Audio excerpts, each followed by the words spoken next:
Welcome to Panelism, the podcast where we talk about the comics and graphic novels worth having on your shelf, and sometimes more. Well, actually, often more. It's a lot more these days, it seems like, Todd.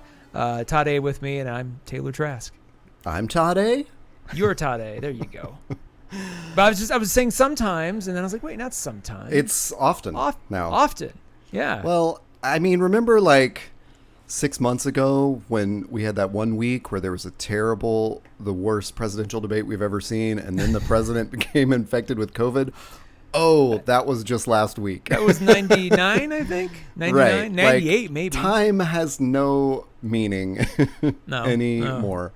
And I told you before we started recording that my banter level was low, and this is just top of mind. It's not worth discussing, but I, many years ago learned about the term outgassing, which is what plastics do when they're old and all of a sudden like the chemicals in them start like coming out. Because I had Googled the question, why does my old MacBook smell so bad? Oh, no. What I would like to know now, as you and I have had to relearn how to do our audio setup, is there's got to be a term for like when the rubber knobs, the like rubber feel knobs on a piece of electronics turn sticky no matter what. And that is the point at which I am with my interface here, which connects the mic to the computer. Oh so anytime, like when you were asking for volume adjustments before we hit record, I would touch it and then be like, ugh, my fingers are sticky now.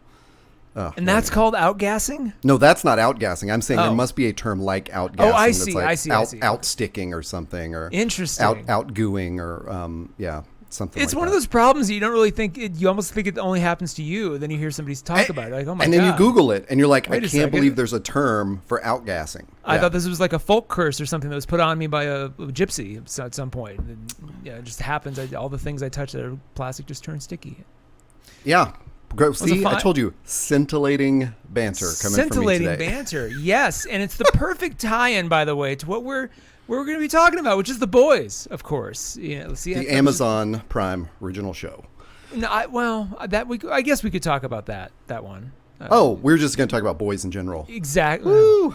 Yeah. Maybe another time. No, I wish I had a K-pop band to like drop in there right then and sound like really, that would be awesome. But I don't know any boy. I was gonna start off with the one and only Jonathan Taylor Thomas. And build my repertoire, my team from there. I'll tell you about a boy who shows up in The Boys, and is also a boy that like we should be talking about all the time.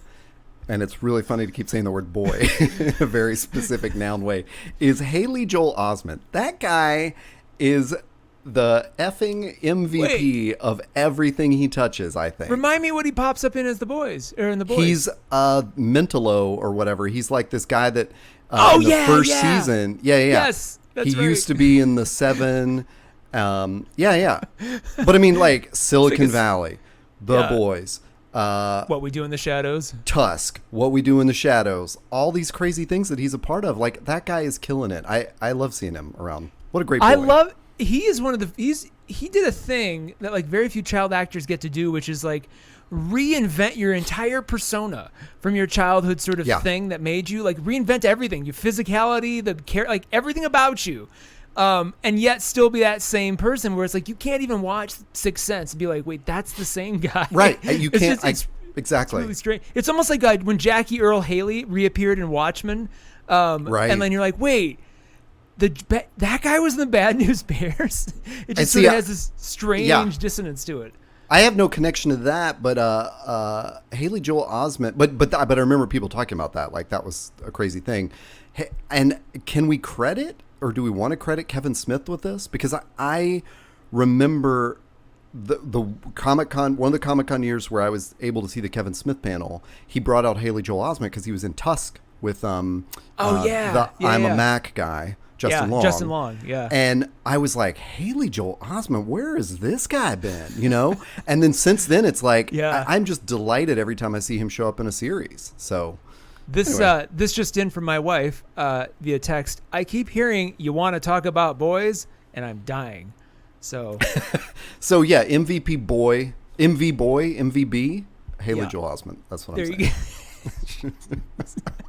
I had forgotten all about his. You know what? So yes, Amazon's The Boys, just to make certain that you're on the right show or right episode. This isn't the one that gets released right before we go to jail. God. This is a different one entirely. No, I forget Haley Joel Osment was in season 1 because season 2 has been so different with like a completely kind of new focus. Yeah, I mean, it's still the same thing, but it had a different sort of flow to it where it's just like that first season kind of, it's harder to access in the memory banks. They do a little recap at the beginning, but you had said it, you had hit Drew and I up and you're like, I might have to rewatch all of season 1 of this thing to just reattach myself to all the story narrative threads and what have you. Well, and I don't know how much table setting we need to do because I don't want to drop my next comment there. You know what's coming there, but I do want to call back to when we talked about season 1 of The Boys. Our outlook was, oh no, what does this do to the Watchmen? Like we were holding our breath. Not knowing, because we were like, I think that's what the Watchmen is gonna be, and Amazon may have beaten them to the punch. And then the Watchmen was such an unexpected, just gut punch after gut punch, to the point where you and I were talking about, before the last episodes, our fear and our phrase was like, is he going to stick the landing? Like, is Lindelof going to bring this in? Because this requires such a great ending. And of course, we thought he did. And then how that changed my expectations going into The Boys season 2. No, that is, I had forgotten all about that. I forget which episode number that one was when we talked about The Boys. I meant to look it up, and I'm so sorry. And then talked about Watchmen. So go find those in the archive. They're in there somewhere. I think they're all post episode 100, I think. And there are multiple Watchmen episodes. Right? We sort of did 2 at a time or something. Yeah. But maybe it's time for me to spoil that and say you mentioned this comment I'd made to you and Drew. We were on a group text and you were both talking about the episodes, not in a spoilery way, but just are you caught up? And I finally got into it after several weeks and then said I think I'm gonna have to go rewatch season 1 because I'm missing so many threads of like where they ended up. And I went back and watched like 6 episodes of season 1, and so that's why Haley Joel Osment is top of mind for me because I had that same experience like where he shows up and I was like, what? It's Haley Joel Osment. Like he surprises me all over again. Much like Jack Barker when Keenan Feldspar comes up from a different side of the stage every time at Hoolicon. That's another deep you know what though? Reference. I'm glad you mentioned that because I've been I had this thought several months ago and I had lost it and you've unearthed it again for me because it was just like I'm like I must tell someone this. The guy who plays, I forget his name. Oh my God. The actor who plays Stephen Jack Barker. Tobolowsky. Thank you so much for the save, Todd. I should know him by now. He's wonderful. He's lovely.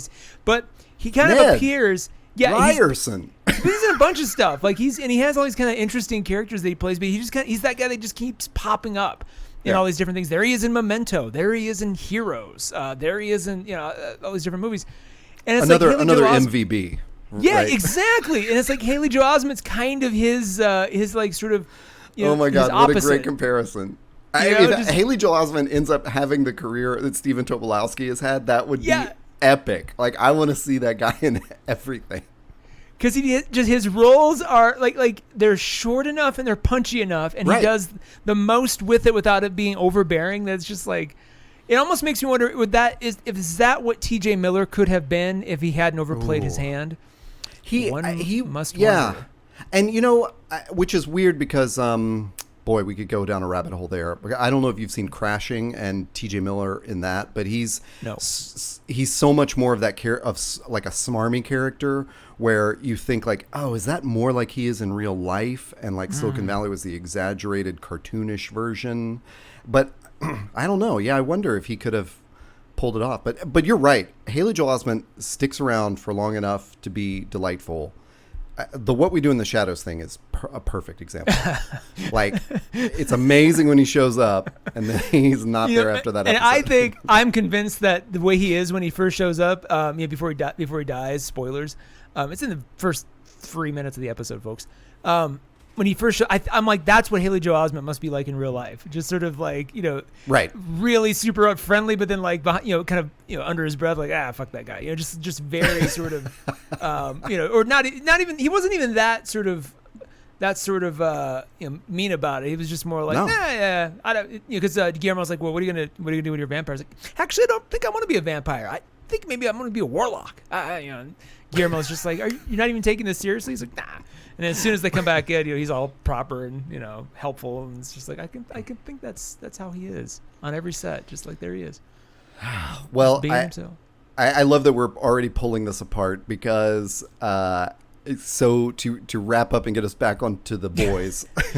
Which we have a lot there too, folks. This isn't just, we're not trying to pad The Boys episode. Oh, when I went back, so I'd watched like 15, 20 minutes of the first episode of season 2, thought I really need to catch up, went back, watched 6 episodes of season 1, and was so grossed out that I realized, the reason I don't remember stuff is because I watched it through the first time like I'm watching it this time with like one eye open. Like I can tell something gross is about to happen and I just look away or I get up to do my dishes or something.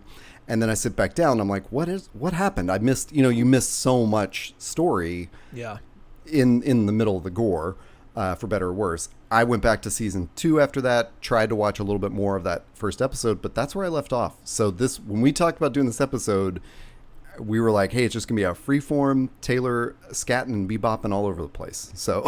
And on that note, we will be spoilering everything. So if you haven't caught up on The Boys, Amazon's The Boys season 2, it's nice that you say that because generally the runner on our show is that you say things like, well, and then he dies, spoilers.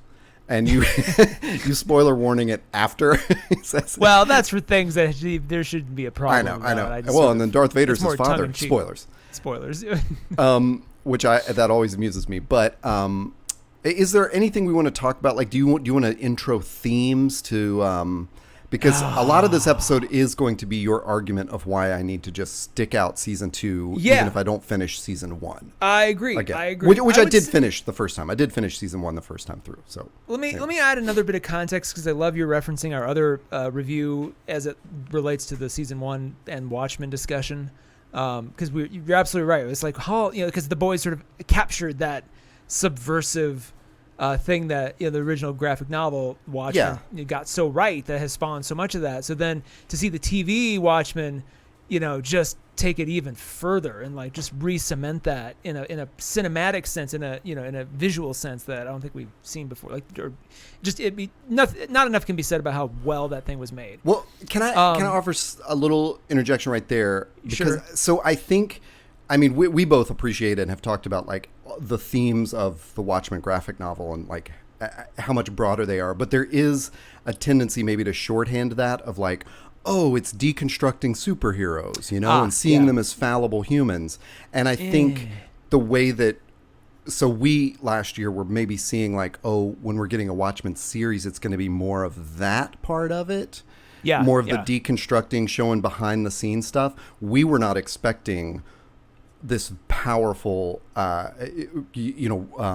story of like prejudice and racism and stuff like that. Well, but also just tonally, it did, like where The Boys leans into, the deconstruction side of it. Exactly. The Boys has a completely different tone, and I think that's one of the things that the HBO series does, I would say even better than Zack Snyder's Watchmen, is just really nail the tone visually. Yeah. Structurally, like everything about the book, it just feels like it's deliberately. I mean, there's no question it's part of that source material, but it's sequelized in a different medium that plays to that medium, but feels like it's a connective tissue to that tone. Just everything about it. And you hit on exactly where I was driving, which is like, so The Boys takes the anti-hero or deconstruction of the hero like to the extreme in one way, and then the Watchmen series really ends up playing the serious themes of the book. So I think that made it a really sharp dividing line of like, neither one of them is going to repeat the other. Yeah, but I was going to say one more thing about context. There's this other series called The Umbrella Academy, which had concluded its season 2 before The Boys season 2 came out, and I really liked a lot of Umbrella Academy season 1. I thought there was a lot of interesting stuff there. It wasn't like jumping out at me as like my favorite, but I was like, I'll give season 2 a try. I liked season 2 so much more. It hit me in such an amazingly. It took all the stuff of season 1 that we loved and got rid of all the stuff we didn't, and just really doubled down on the visual, like talking about tone. Like it kind of didn't know what its tone was as much in season 1. It definitely knows what it is in season 2. Like the way it shoots things and characters, and the way it sort of lives with its soundtrack. It kind of designs all the music, almost first, and then they kind of almost write it seems like they almost write the episodes around the soundtrack. It's amazing. Well, you recommended that, but that's the first time I've heard you pitch it. So that's great. But it doesn't do it in a way that makes you go, oh, they're just doing what Guardians of the Galaxy did with like a hit playlist. It doesn't feel like that. It feels more cinematic in sort of just the way they use popular music to kind of set the stage, and it just hits all the right notes in that way. And then the mysteries that they're building, the arcs that they're building from season 1 are really, really satisfying, and they're doing it just slowly enough, almost kind of like Doctor Who, where you're like, oh my God, just little drips in the IV. So I really appreciate that. Now, The Boys season 2, tonally, is almost more like a Michael Bay movie, in terms of just how it moves and sort of what it, kind of the way it treats its female characters, the way it just sort of works and operates. And let's just call spoilers from here on out, because I think for me to say anything more would be spoilery. One of the noticeable differences, and this goes back to your comment about watching through one eye. I don't want to say this. Well, season 2's violence is there, but it's a lot less gratuitous. A lot more specifically utilized.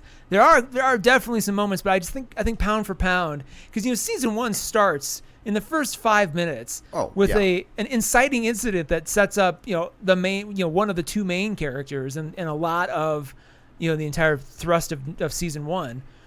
Something happens that just is gruesome beyond all. I mean, it's just like it's so shocking you almost want to throw up in your mouth a little bit. And I think that's what they want, and so they kind of like keep and they carry that into season 2. But they dial it down just enough because they like Watchmen. I kind of felt bad for them, because if Watchmen hadn't come out on HBO, this would probably have gotten more traction. But they also have a racial kind of social justice narrative weaving its way through. A lot more deliberate. Well, do I want to say a lot more? It's a little hokier in The Boys. Like they have literal Nazis running around like.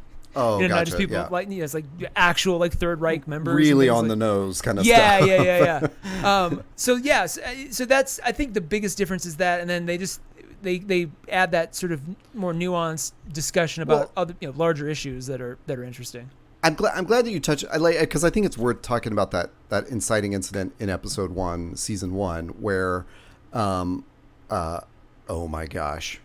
A-Train. I keep Huey. wanting to call him Quaid. Well, he is. Yeah, he's Jack Huey's Quaid. Girlfriend is Action Jack Quaid. Yeah, I mean, it's she's disintegrated into blood by the super fast superhero hitting her. I would imagine like a supersonic blast before he gets there. It's just that's something. But then I'm always. Exactly. I'm like, how precise does that have to be? Yeah. So maybe he ran into her at such incredible speed. Well, anyway, it puts you on notice. It puts the audience on notice. And I would actually, because I get criticized by friends for not tolerating gore in things that they think are culturally important. Quentin Tarantino movies, to wit.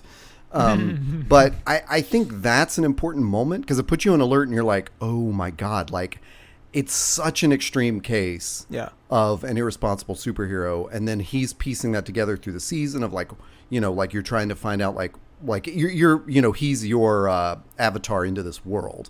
The thing that's on rewatching it that really stuck out to me is that this kid, Huey, because he is a Quaid, he is like cut like a hero. Like this dude, I mean, not like ripped or something, but you just see him as like, that's an action hero, like in the making kind of thing.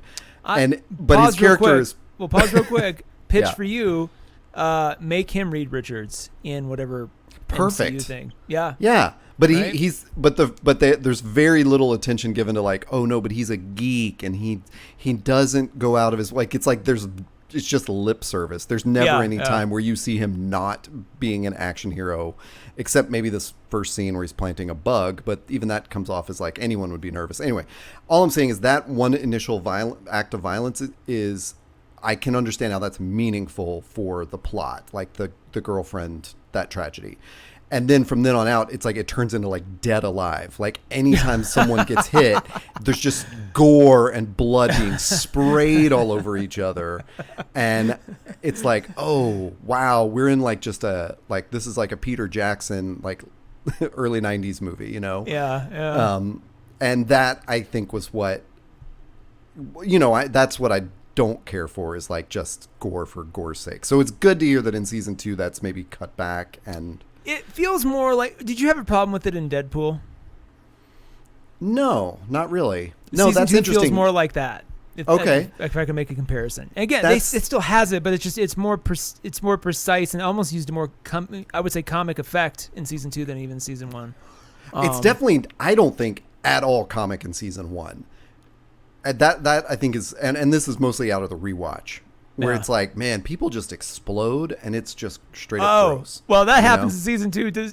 People definitely explode in season 2. I did at least see where I turned it off and went, I got to go back and see why we're in this place, was when the FBI head's, like literally her head exploded. Yeah. That happens. And I was that precise thing happens again quite a few times. So. Oh, okay. Gotcha. Well, let me just, so again, spoilers on everything. I'm going to talk about there are a couple of things. There are a few things that I was like, I wish this had been better. So I'll point those out too, but spoilers from here on out. There's a scene about halfway in, so one of my complaints, to start with, is that they almost button everything up too well. Like they, even at the end of the season, you're like, wow, everything's kind of clean now. Like it's just, this seems wow, like what else? And so along the way, early on, they actually, Huey and Starlight, Huey and Annie, get basically smuggle Compound V out of Vought, get the media to cover it, and basically out Vought as like, basically they're like, no, this hasn't happened naturally. Parents have been giving their children Compound V, like, to get money from Vought for years, and like basically making bank off their children as celebrity superheroes. So like that's revealed, and it's revealed, and it's like dealt with, and it just, people move on really freaking fast from that like announcement. It doesn't, like, Vaught's stock doesn't really change that much. They have like a day of bad publicity, and that's kind of it. And then, even the relationships between parents and children, nothing really changes. So that brings us to this scene about halfway through where there's a congressional hearing. And there's this kind of AOC-styled representative, which I noticed, by the way, there's that other Netflix show called, Space Force with Steve Carell and John Malkovich. Right. Not the greatest in the world, but, it's fun to have on in the background. But there's a character in that show that deliberately, like, every element of her is meant to be like Alexandria Ocasio-Cortez sort of like clone. Even the name is like 3 Spanish names kind of like together. And so that's kind of the extreme. The Boys has like a much lighter sort of version. It's almost like Elizabeth Warren and AOC kind of combined together into this character. So she's holding this kind of accountability hearing. And they wheel everybody in, and Homelander's there, Stormfront, the new character's there, and they wheel in the guy in the wheelchair, like the former chief medical officer, who basically was Homelander's dad. They wheel him in to like be their sort of expert witness. And about 2 seconds into his, like, the guy even saying, now, Mr. Vogelbaum, you're here today to, like, basically to set up the thing, his head explodes. Vogelbaum's head explodes. And then just almost like in Kingsman style, like, you just see boom, boom, boom, boom. But unlike in Kingsman, which was like a very cartoony sort of like, effect, this is like still cartoony, but it's very, very, very, very graphic, just with all his heads exploding. So, a lot of people survive and come out of here, but that basically that was everyone's attempt, the main team's attempt to try to do this the legal way, the right way. And so as soon as that happens, it fades on Billy, or rather slow zooms on Billy's face, just like basically like, okay, we're doing this completely, as immorally as illegally as we need to do it, because there's no point. And then everything kind of shifts on that. So there's a lot of gore and violence, but it's tempered. I think it's it seems like it's funnier. It almost seems like they're dialing it down a notch or two just for people like you to go, okay, maybe it was a little too much at the beginning. That's just my take, though. I'm curious if you watched it and go and would agree or think I'm way off, because I may just be desensitized. I don't know.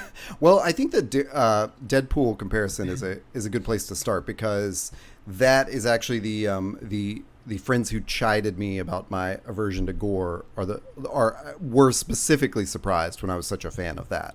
And I was like, yeah, but there's like a point behind it. Like, it's funny, and it's, it fits in the rhythm. It's not a Tarantino thing where he's lingering on the gore because that's what gets him off. That's my read on Tarantino: feet and gore. Yeah, feet, obviously. Yeah. It's almost like he's just showing. It's like he's showing off in every movie. Like, I know, that I know that I do this, and I don't care. Here it is. Here it is again. Bigger and better. No, so there's that. But a couple of my favorite things of season 2. Probably starting with my favorite thing. There is, and it starts off very subtly at first, which I appreciate. Like, they didn't just beat you over the head with it. Like, those who were in the know were like in the know early, and then like at some point it's like, okay, if by now you haven't figured out what we're doing, like you're just dumb. But they start to seed in the in shows, like the shows in universe version of Scientology in this thing called the Church of the Collective, and the Deep is we start his story, or find his story again. He's still kicked out of the Seven, trying to rehabilitate. He's having a really hard time of it. He's basically getting pissed drunk in a bar daily because he just feels completely irrelevant from what he did. And this woman comes up and kind of recruits. I'm sorry, no, another former soup. Yeah, yeah. I did see that part. Yeah, I think he was a tier 2 or something. But anyway, he recruits him into this thing that you're like, something about this seems familiar. For those of you who sort of follow the development of cults in this country, specifically Scientology, you're like, something seems familiar. And then little by little they pull him further in, and they keep drinking Fresca as like their sort of like weird thing that they all do together, and it's like it just keeps happening. Well, eventually, like the Deep, he gets, they pick him a bride. They basically pick a wife for him to like rehabilitate his image, but it has to be a Church of the Collective like woman, and they have auditions for his wife.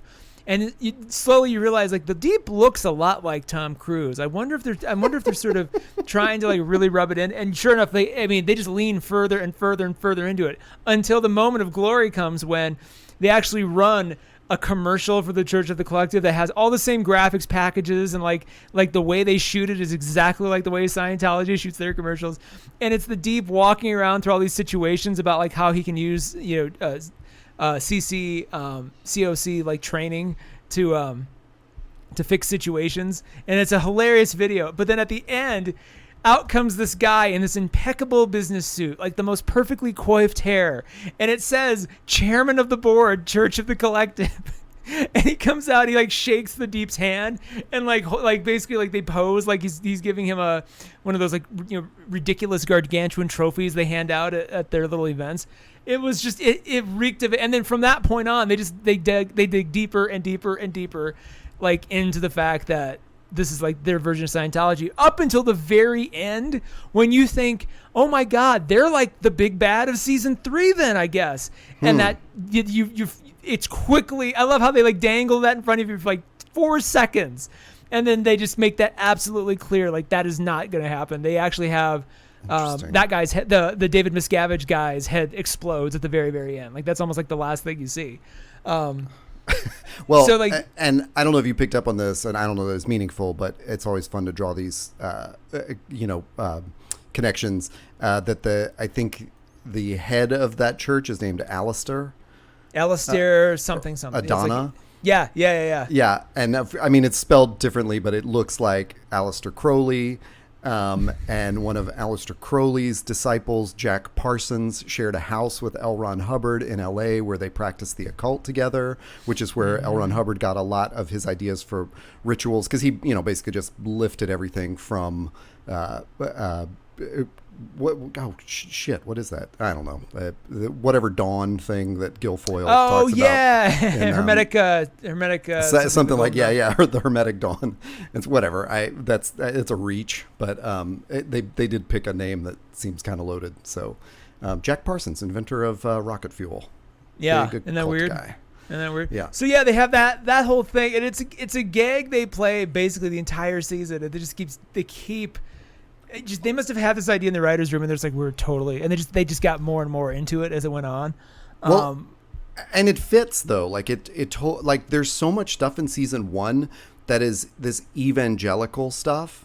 Oh yeah, I forgot about that. Like they go to this like big church revival thing, and there's the stretchy guy that's like, preaches all this like condemnation against homosexuality, but it turns out, of course, that he's a very poly person, and they sort of kind of blackmail him so that Huey can. I can't even remember what happens through that whole scheme, but to me that it seems natural that the backdrop goes from like the rock and roll Christians to the like darker cult kind of thing, because that's kind of what I see happening in our country, Well, so the other wonderful addition is it Aisha or Aisha Cash, Aya Cash? I forget her name.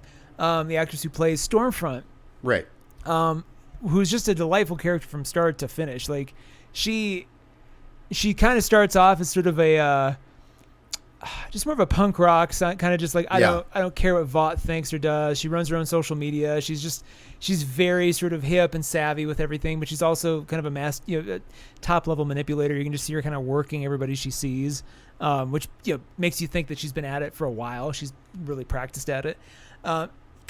Turns out, which another reveal that's pretty much midway, and you suspect it. They kind of build it a little bit here and there. That you suspect that she is at least older than she claims, because remember in season 1 they teased this hero from the 70s called Liberty.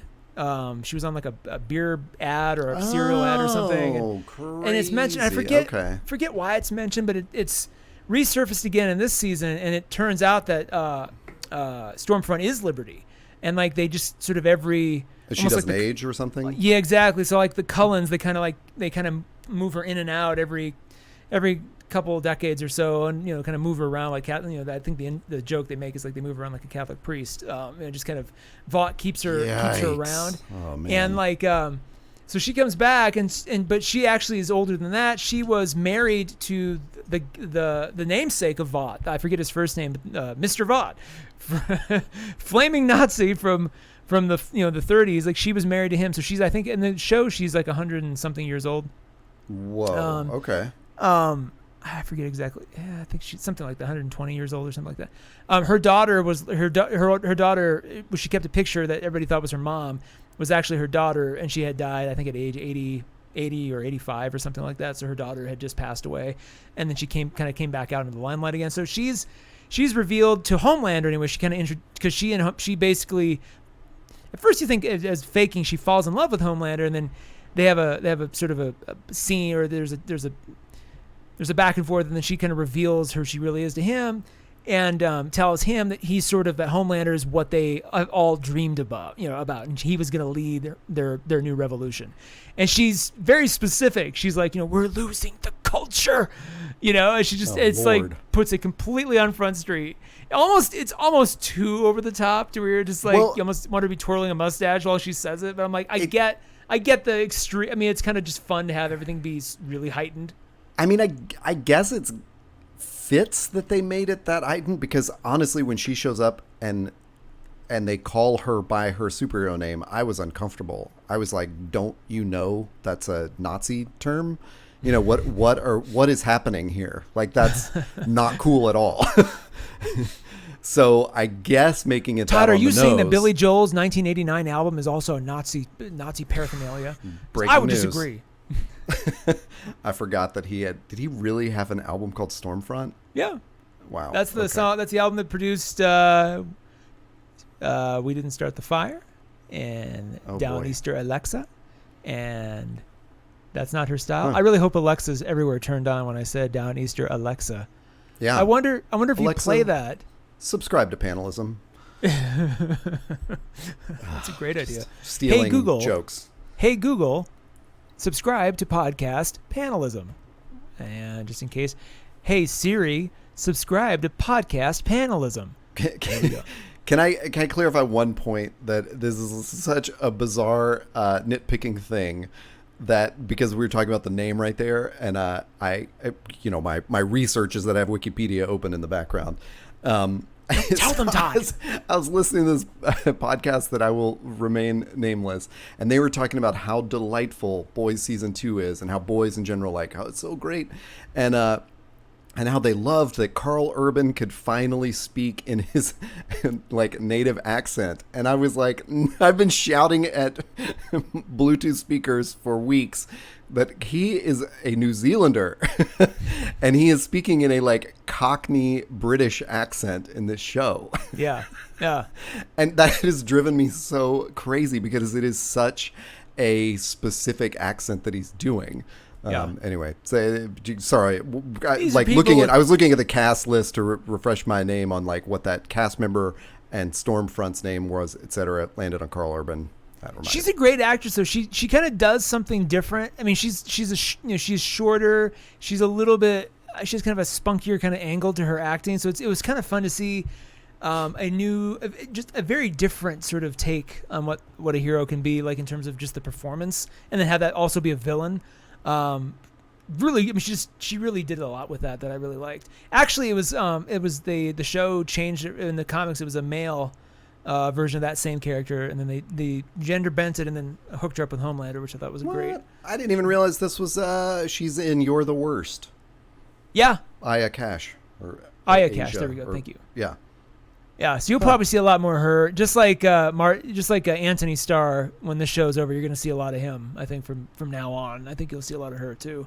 Yeah. And then there's some other interesting moments throughout. I don't necessarily want to get into all of them.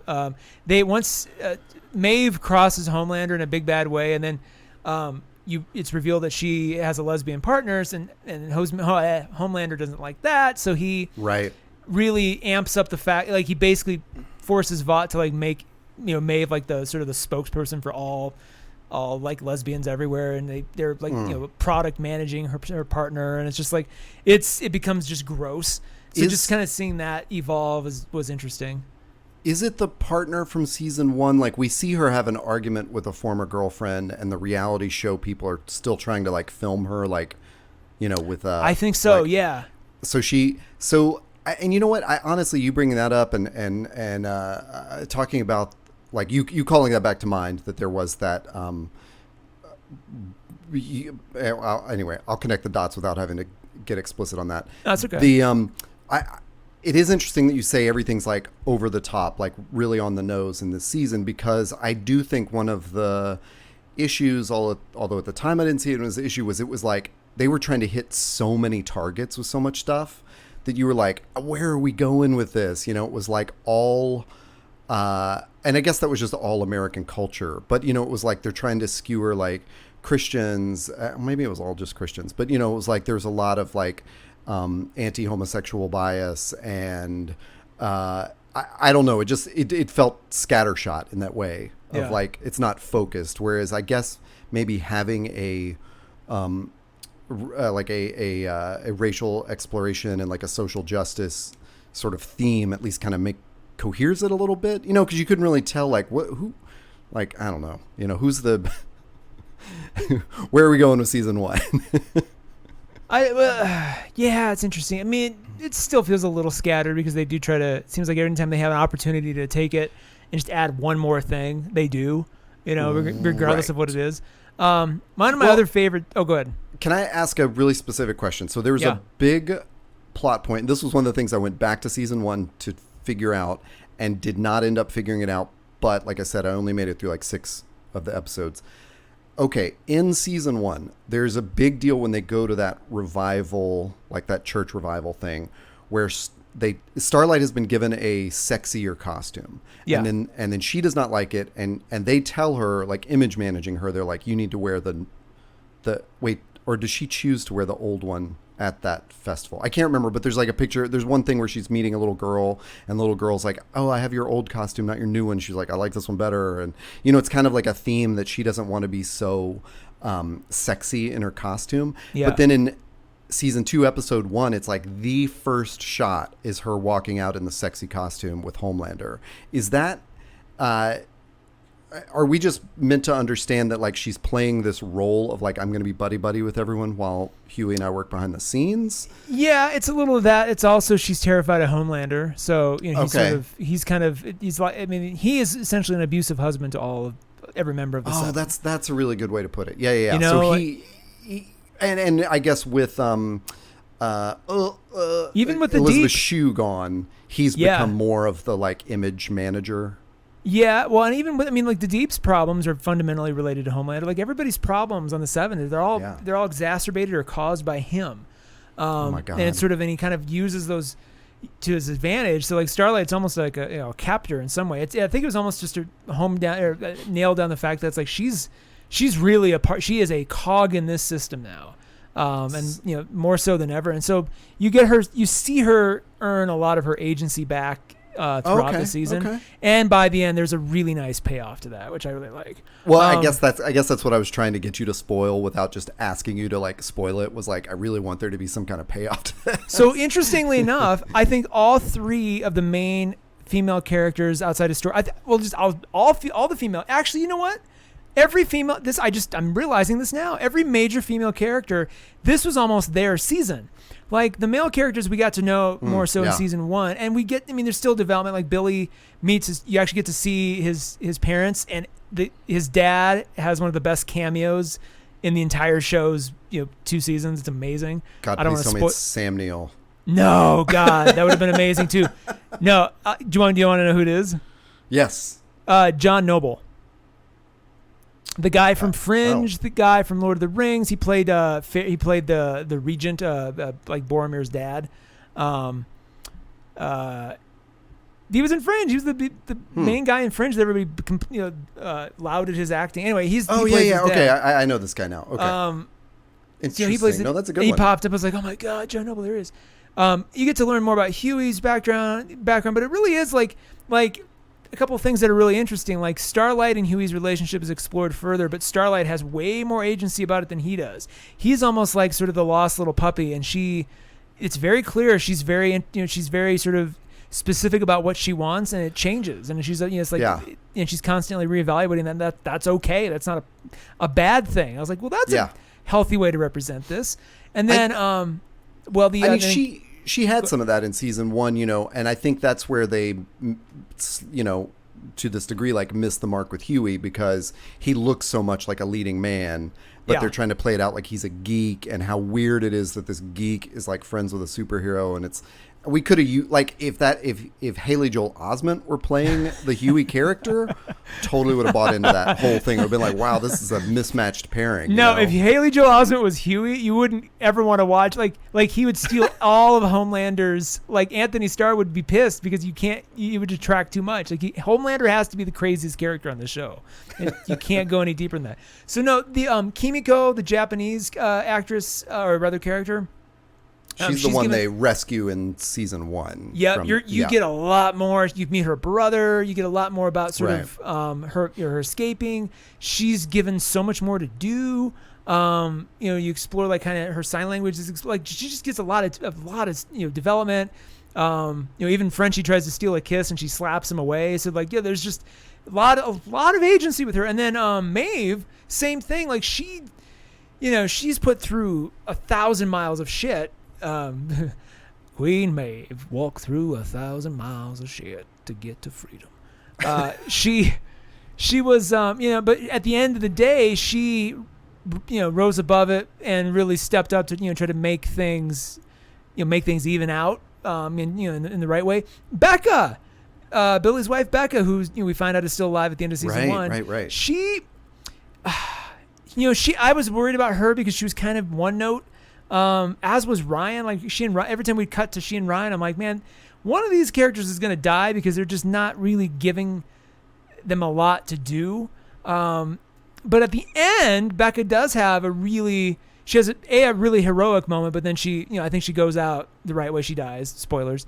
Again, Ryan. So basically, the very, very end. Okay. So reason I bring all this up, all this like this lady power stuff, is that there's two amazing moments that almost bookend each other in this series. The first happens, I think you may have even seen it in episode 1. I think it's early. They're filming this movie within the show that's based on the Seven. And it's very sort of Avengers or Justice League kind of, the way it's a lot of green screen, a lot of that kind of stuff. But there's this moment, there's a really hokey moment when I forget what character they're focusing on, but it pulls, I think it's maybe Maeve, and then they swing around and it's Starlight and Stormfront, and who's the third? Well, it has to be Starlight, Stormfront, and Maeve then. There's only three ladies. Missing. Anyway, but it pans around and they have this like just very cheesy throwaway like girl power moment where it's like it just, even the dialogue is just really super hokey, and you're thinking, oh, they're just kind of making fun of the moment in Avengers when that in Endgame when that happens. Well, later on in the very last episode, they're having their final showdown with Stormfront. And Queen Maeve shows up out of nowhere because it's Starlight, it's Kimiko, who's basically like Wolverine, just without the claws. And then it's, I think like Billy or somebody's trying to, they're shooting at her from another thing. Well, Maeve shows up. Maeve, Kimiko, and Starlight start beating the living hell out of Stormfront. Like, I mean, in ways that if this were like a movie theater, there'd be people like, fist pumping in the air, like standing up, like, yeah, like it was exhilarating to watch. And it was like the totally opposite tone of that sort of hokey thing they did at the beginning. Like, this is like, oh no, this is the real version of that scene. Okay. Like, it was just to say it was, I mean, satisfying was the best word. Well, then somehow she escapes. She gets just, I mean, beaten within nothing. She escapes. She finds Becca.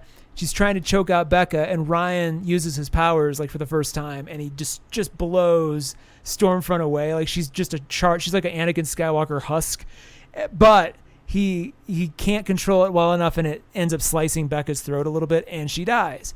But her final moment is to get Billy to recognize that Ryan needs a chance in life to not be Homelander. Like, don't kill him. Don't promise me you won't kill him. Promise me you won't blame him for my death. So she basically, like, her parting moment is to give Billy like a chance at having a soul again. And he does. Like, he basically says okay, and he was about to betray her earlier on in the episode. He's about to betray his own wife, and so like he's been on a bit of a journey. And then they leave Ryan. Ryan goes with the CIA. I guess they're going to take care of him now, which is strange because that's Homelander grew up in a lab-like environment, so I'm worried about that. And yeah, that's, I think, there's a bit of nice symmetry at the end of this the final episode too, where A-Train, who is also recruited into the Church of the Collective, gets pissed because the David Miscavige character tells the Deep he's negotiated his way back into the Seven, but not A-Train. So A-Train digs up all the stuff on he's the one that provides all the evidence that the church has collected on Stormfront, and then it provides it to the media. So there's this beautiful scene where A-Train or the Deep? A-Train, because at that moment the Deep is Alistair has like promised the Deep that he can get back in.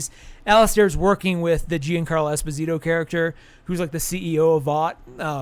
He's trying to work with him to curry favor, and then like hopefully have like 2 of the 7 as Scientologists essentially.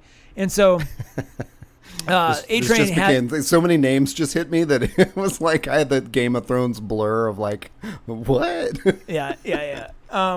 So A-Train there's this moment that echoes that scene in the first one where A-Train kills freaking Huey's girlfriend. I forget her name. Yeah, I forget it too. Oh, it's too bad. Remember her name. Robin, thank you. Yeah. Where he kills Robin. So it's like on the street, and essentially for a brief moment, there were 3 of them on the street, and that moment ends in, horror. Well, A-Train trying to screw over Vought essentially, and specifically Stormfront, like meets up with Huey and Starlight and gives him these files, like to help them. Basically, he's finally like it's selfish, but it's a heroic moment finally. So there might be some redemption for him. So there's a bunch of other cool stuff that happens. My only other thing that I did not like was that they cast freaking Giancarlo Esposito as that CEO of Vought, and like, they hint at him a little bit last season. Elizabeth Shue's character refers to him, right, and kind of this like, he's this sort of mythological kind of CEO. Well, you meet him very briefly at the very end of season 1, and you're thinking, oh my God, he's going to be amazing. He's like, that could have been anybody. That could have been any random actor. The character had nothing to offer. Yeah, he's totally underused. It was I mean, the CEO of Scientology was a more interesting character than the Edgar character. It was just, especially after Elizabeth Shue just crushes it in season 1. Like, it's the same problem as, not quite, but it's a similar situation to Kingsman, where like, you can't, Julianne Moore, as great as she is, like, Samuel L. Jackson set a default in place. Like, there's a tone, and you have to stay within that tone if you're going to be a villain in this franchise. And she didn't go far enough. That's why I think Jane Lynch would have been the best Poppy, because Jane Lynch would have gone there, right? Just imagine all those scenes with Jane Lynch playing Poppy, and it works so well. So you think like Elizabeth Shue, she set this amazing default. Giancarlo would have been able to equal it. They just gave him more to do, and the script just didn't call for it. It was just too bad. Yeah. And I wonder how much of that is realizing like, well, nobody can touch that, so we need to kind of underplay it this season, and the other, someone else is going to emerge as the bad guy. So when we were talking about this before recording, and I think we even mentioned at the beginning, part of this was for you to convince me to go on and watch it. And I'll tell you, so a few things that make me want to go on and watch it are that I don't necessarily need to keep up with all the threads from season 1. That there is a bunch of redemptive moments for people, or like, getting their agency back kind of thing, because it's just hard to watch like defeat upon defeat, and that it sort of wraps up. Honestly, that's like the biggest selling point to me is I think I hoped for that in season 1, and then at the end it was like, oh my gosh, what a cliffhanger. But I kind of liked it, but on the other hand, it's like you're thinking like, I got to wait to wrap this up later. And that was one of the things I loved so much about Watchmen, was it was like a piece, Yeah, so and intentionally so. There wasn't even like a wink, like, well, there might be more. It's right, like, no. But no, and season 2 ends.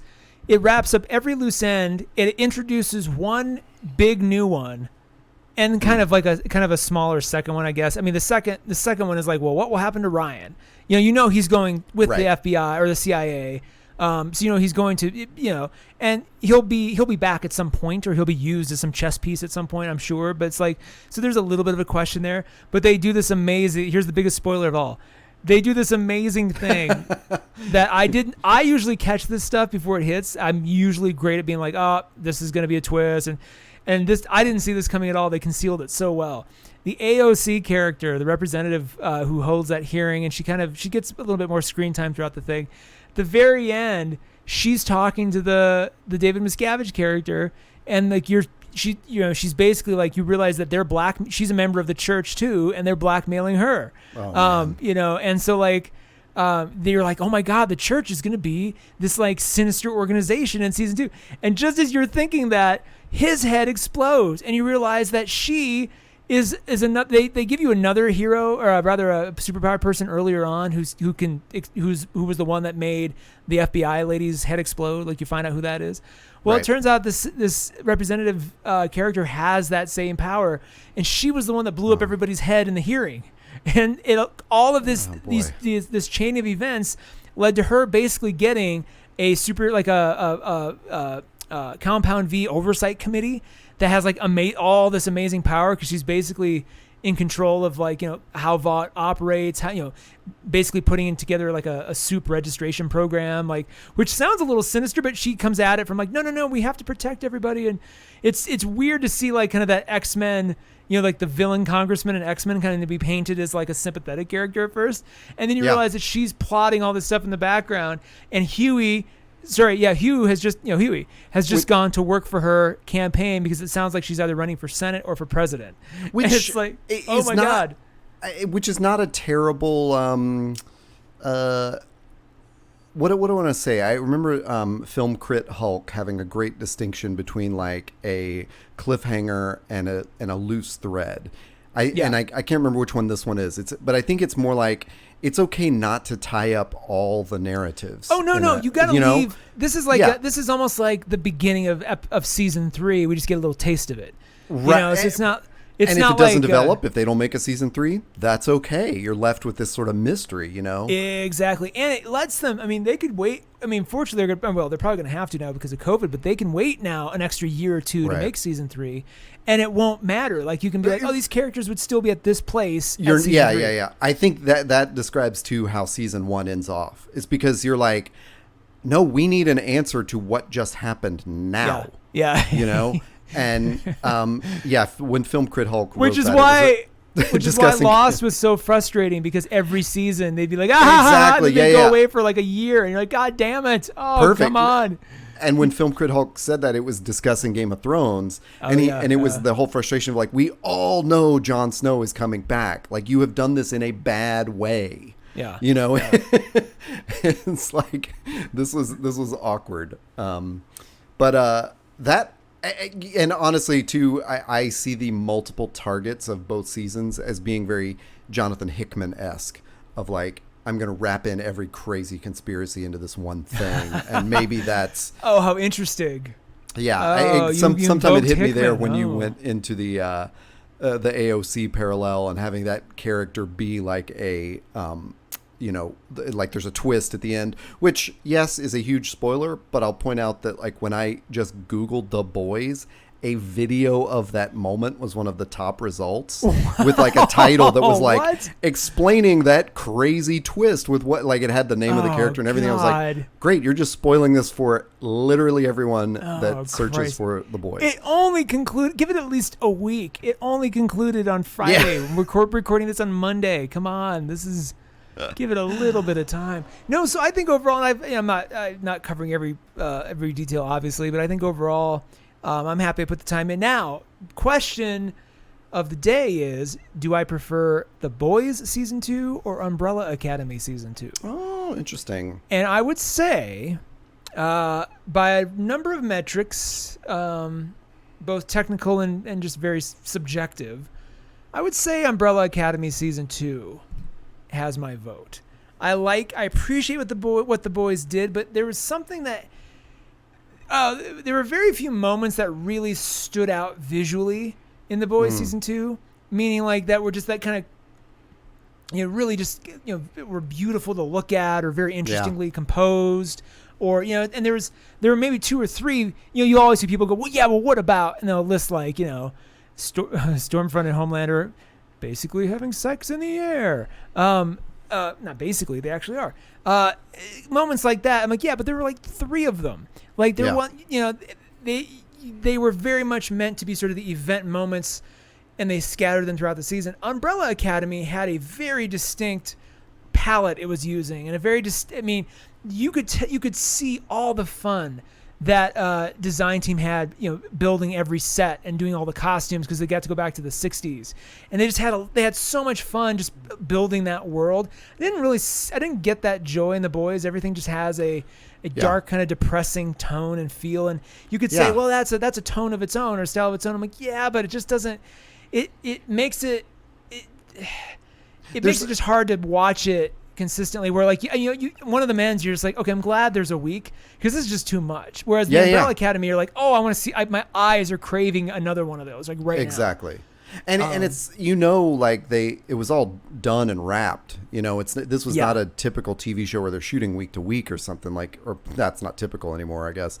But Umbrella Academy is still presented like a Netflix show where the whole season showed up at once. Yeah. And Amazon made this decision this year, because I think last year Boys all appeared at once, but I'm not really sure. But this year they doled it out. Good question. Well, they started with 3 episodes and then weekly after that. Right. But I think, I wonder. Now I kind of want to go back and remember how that was released in last year. But anyway, that is a good question to have answered. And I don't I will go check it out and see how far I can tolerate the themes over the gore. But and a lot of this is just pandemic related, and like the attitude I have in this moment. And we've talked about this, I think, on other episodes, where I'm just trying to do a practice better of like, if I don't connect with a work of art or a piece of media, like just to give it up. Just be like, hey, I'm not hanging in there for this, because there's so much other good stuff, and we're in such a weird state of things that it's like, man, I don't want to sit down and punish myself to get through stuff. I'll tell you. Here's what I'll tell you. If you're after this, you wake up tomorrow, you're like, I like what he had to say, but I don't know. I at the very least just watch the finale, because it has, I would say, pound for pound, it has the most amazing moments where it almost feels a little top heavy or bottom heavy. Whatever you want to put heavy finale heavy, because it's just like everything kind of it weights everything down so much because it's so badass. It's such a fulfilling conclusion. Like it's everything that the Game of Thrones finale was not. It's just it hits all the moments in all the right ways, almost in kind of like Breaking Bad. It just wraps it up so well that you're just like, yeah. Anyway. That does make. I mean, honestly, like you and I've talked about this for days preceding our recording, and I thought this weekend, like I thought, I should just watch the first episode and the last episode, classic Taylor Marvel series viewing, and then because that's like how you handled Daredevil and stuff. And see if that leads me to the middle, but then I thought, no, I'm gonna wait for our talk and see if that makes me want to kind of like keep going, because God, I forgot Daredevil even happened. Oh man, I didn't. So yeah, there's I never so many watched any of those season 2s of any of those shows.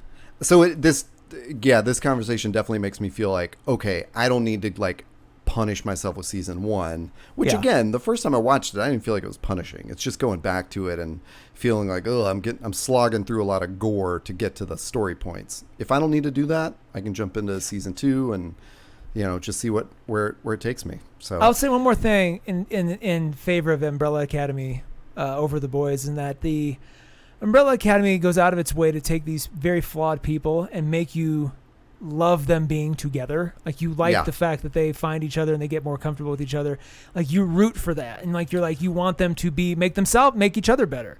Well, whereas with The Boys, it's just like after it ends, you're like, I kind of don't want to be around these miserable people much longer. Like I'm glad it's done. I'm glad. I think it's that's done a huge point. And maybe the thing is like, I'm trying to think of Guilfoyle's apology. Like, I hate to invoke the Nazarene, but Jesus willing, like if this pandemic can end and we can get on the other side of it and feel more hopeful about our world, maybe it's interesting for me that maybe that's a better time to watch something like that if you're feeling dragged down by the negative characters. Because I think last year it felt like The Boys felt like a part of the moment you're in, and then Watchmen felt like really prescient and also like reflective of what we were going through, and also prescient of what was to come this summer with all the racial justice like struggles.